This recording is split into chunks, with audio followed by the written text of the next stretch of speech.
My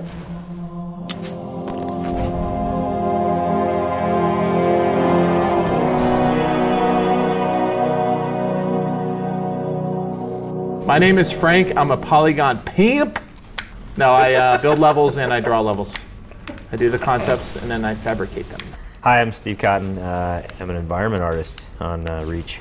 Hi, my name is Ken Taya, and I always go for the rockets. I'm an environment artist. This is Melota.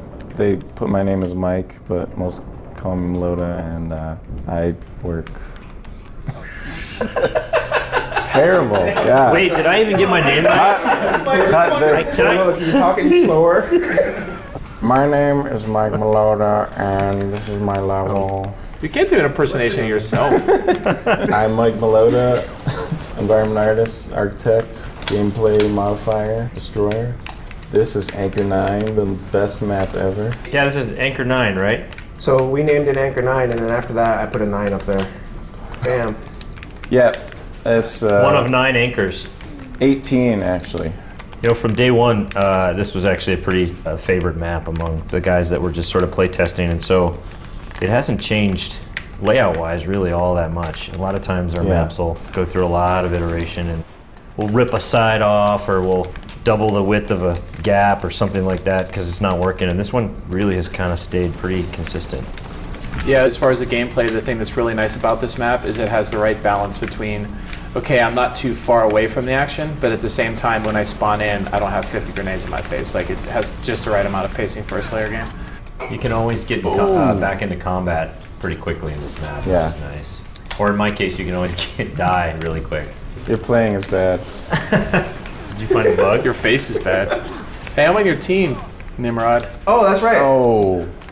So the pit was pretty fun, and we wanted to make a map in this DLC that actually captured a lot of what the pit captured, which we felt like was symmetrical team-based combat, lots of strategy out in the middle between the bases. Multi-level, the engagement distances are very similar. So this map actually kind of fills that niche in this DLC. And then Mike came on to start architecting this one out. We have a term for it. It's called de-cottonifization. Yeah, I think people will either love this map or be totally enraged. Why would they be Because enraged? there's so many ways to escape death. Even though it's really a tight map, I always wanted to make sure that there was an escape route because I'm often being chased. So to give myself a few more seconds to live, I'd make sure there's a little drop down or a window to run through or maybe something to hop up on. So Melota used the bevel tool in this hallway, I see? Yeah, heavily. Bevel everywhere. Primary art direction. Oh, look at this cheater.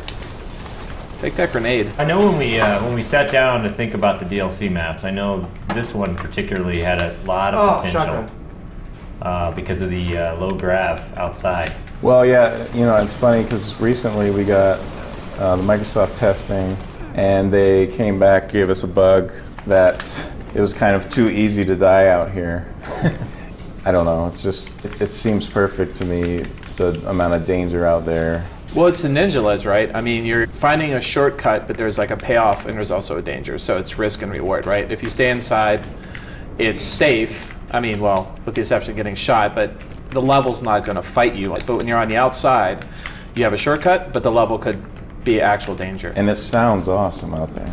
Originally, I was hoping that this space station could be kind of a crippled, half-destroyed space station during the War of Reach, and there'd be like all these crazy spaceships flying by that were like Killing frame under rate? attack, and yeah. Oh, visually. But I really like the way it turned out. It just feels really clean and easy to navigate. Probably if there was all this damage and smoke and crazy movie stuff going on, I would be getting killed even more than I do now. Just wouldn't know where I was. Well, you made this map, right? So that means you have to be the best at it, right? If that was only the case. I guess it's pretty interesting as far as the art side of things. When we were building the map out, memory is always a concern with bitmaps, and doing one-to-one on wraps for the objects takes a lot of memory. So Milton, he did the missile cards here, and he also did the engine service module. He did it in such a way where it looks like it has a one-on-one custom unwrap, but it's mostly tile textures. So he developed some really cool techniques of fabricating those objects.